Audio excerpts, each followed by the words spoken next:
Welcome back. This is the Get Enough Sleep meeting on Prevent T2, the CDC's Lifestyle Change Program. Today we are going to talk about getting enough sleep. Before we begin, look at your action plan from the previous session. What went well, and what didn't go so well? Getting enough sleep can help you prevent or delay type 2 diabetes. Today we will talk about why sleep matters, some challenges of getting enough sleep, and ways to cope with them. And finally, you will make a new action plan. Let's start by talking about why sleep matters. If you don't get enough sleep, you are more likely to be drowsy during the day, get sick, have high blood pressure, have trouble thinking, paying attention, and getting things done, lose control of your car, be depressed, eat more, have high blood sugar, or gain weight. What do you know about eating more, having high blood sugar, and gaining weight? All these things make you more likely to get type 2 diabetes. Studies show that if you don't get enough sleep, insulin doesn't work as well. Your body doesn't process fat as well, and your brain has trouble knowing when you've had enough to eat. To learn more about type 2 diabetes, see the handouts that go with more about T2 module. We've discussed why sleep matters. Now let's talk about some challenges of getting enough sleep and ways to cope with them. To be at your best, most adults need at least 7 hours of sleep at night, but few of us get it. We live in a 24/7 society. About 1 in 4 Americans say they sleep poorly. For people with type 2 diabetes, that fraction is even higher. About 2 in 4 Americans with diabetes say they sleep poorly. Let's look at an example. Please turn to Jenny's story on page 3 of this module's handouts. Jenny's story. Jenny is at risk for type 2 diabetes. Her doctor asked her if she gets at least 7 hours of sleep each night. Jenny laughs. "Are you serious?" she asks. "I'm lucky if I get 5 hours." Jenny usually doesn't have much trouble falling asleep, but she often has to use the bathroom in the early morning.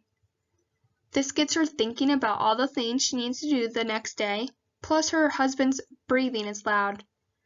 Both of these things make it hard for Jenny to fall back to sleep.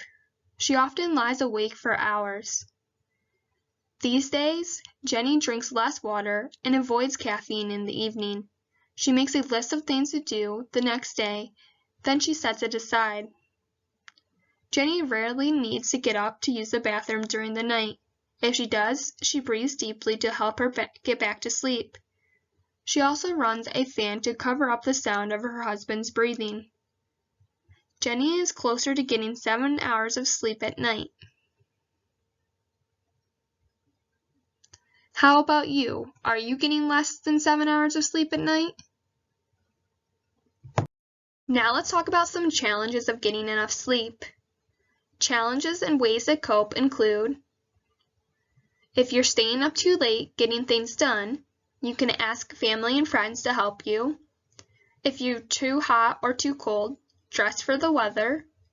If your bed partner is restless or loud, ask your partner to sleep on their side or stomach. Or if there's too much noise, turn on a fan. If there's too much light, wear a sleep mask or get room darkening curtains. If you're thirsty, have a drink at least 2 hours before bedtime. Or if you're getting up to use the bathroom, avoid caffeine and alcohol. It's a good idea to follow a bedtime routine that helps you wind down. Try to start a couple hours before bedtime. What are some things that might help you unwind? Some things that might help you unwind include: breathe deeply, dim the lights, stretch, listen to soothing music, write in a journal, or color in a coloring book. Some sleep challenges may be a sign of health problem. If you have any concerns about your health, please tell your healthcare provider. Please look at your action plan journal. Spend the next few minutes making a new action plan. Keep in mind what worked and what didn't work well for you since our last session. Are there any changes that you want to make? Also keep in mind what we discussed today about getting enough sleep. As you make your new action plan, remember to keep it realistic, doable, specific, and flexible. Also remember to focus on behaviors and try to have fun. Before our next session, look at Jenny's story on page 3 again. Write what makes it hard for you to get a good night's sleep. Complete how to cope with challenges on pages 4 to 6. Write your own ideas in the column that says other ways to cope and check off each idea you try. Complete ways to unwind on page 7 and write what helps you unwind at the end of the day. And as always, submit your weight and physical activity before our next session. Today we discussed why sleep matters and some challenges of getting enough sleep and ways to cope with them. Next time we'll talk about getting back on track. Thank you for coming to this session.